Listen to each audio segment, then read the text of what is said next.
Hello and welcome to Levant TV Headlines. Canada's Prime Minister, Stephen Harper, is to announce a one-year extension of its military mission against the Islamic State group and expand it to include airstrikes on targets in Syria. Britain has evacuated its last special forces from Yemen because of the deteriorating security situation there, following reports that the United States has done the same. Libyan pro-government forces have said they have targeted a weapons depot belonging to an Islamist-backed militia as peace talks continued in Morocco.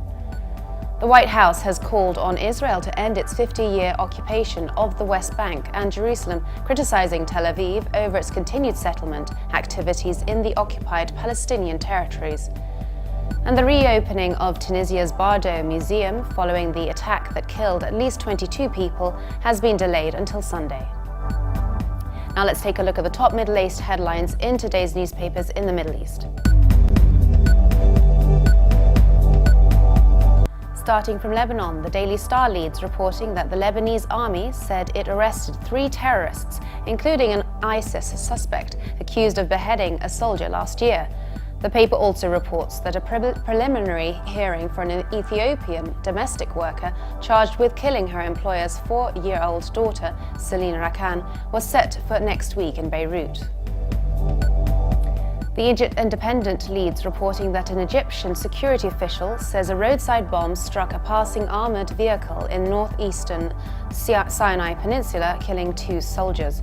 The paper also reports that the newly elected head of the journalists syndicate has vowed to resolve the dilemma of reporters detained by authorities over their alleged affiliation with the Muslim Brotherhood. From the UAE, the Khalij Times leads reporting that Saudi Foreign Minister Saud Al-Faisal says Arab countries will take necessary measures to protect the region against aggression by Yemen's Iranian-allied Houthi group if a peaceful solution cannot be found to the country's turmoil.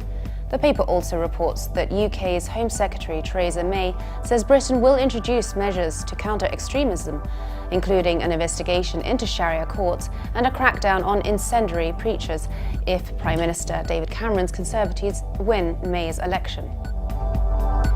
Now let's take a look at the Middle East headlines in the UK papers. The Guardian leads its Middle East news, reporting that the US has accused Israel of spying on international negotiations over Iran's nuclear program and using the intelligence gathered to persuade Congress to undermine the talks.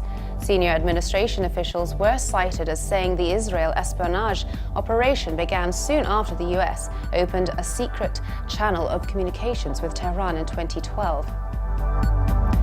The Telegraph leads its Middle East news, reporting that Benjamin Netanyahu, who won majority support from newly elected MPs to form Israel's next government, has apologized for saying Arabs were voting in droves in comments that drew US condemnation.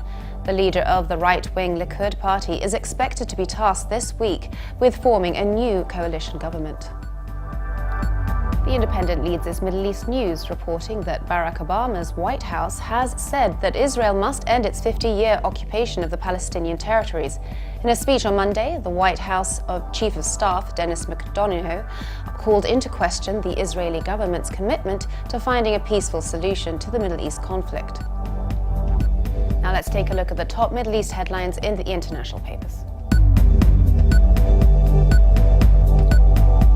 From Germany, the Deutsche Welle reports that the US and Israel have boycotted a UN Human Rights Council session on the Palestinian territories after the United Nations Human Rights Council's incoming chairperson said Israel had continued to bar access to the West Bank and Gaza Strip, and that investigators need more time to finish their report. And finally, the Washington Post reports that Yemen's foreign minister has appealed for Gulf Arab neighbors to launch military strikes against Shiite rebels threatening to overrun the last stronghold of the Western allied government as the country sinks further toward full civil war. And for more updates, please visit Levant.tv. Thanks for watching. Be sure to join us again tomorrow. Bye for now.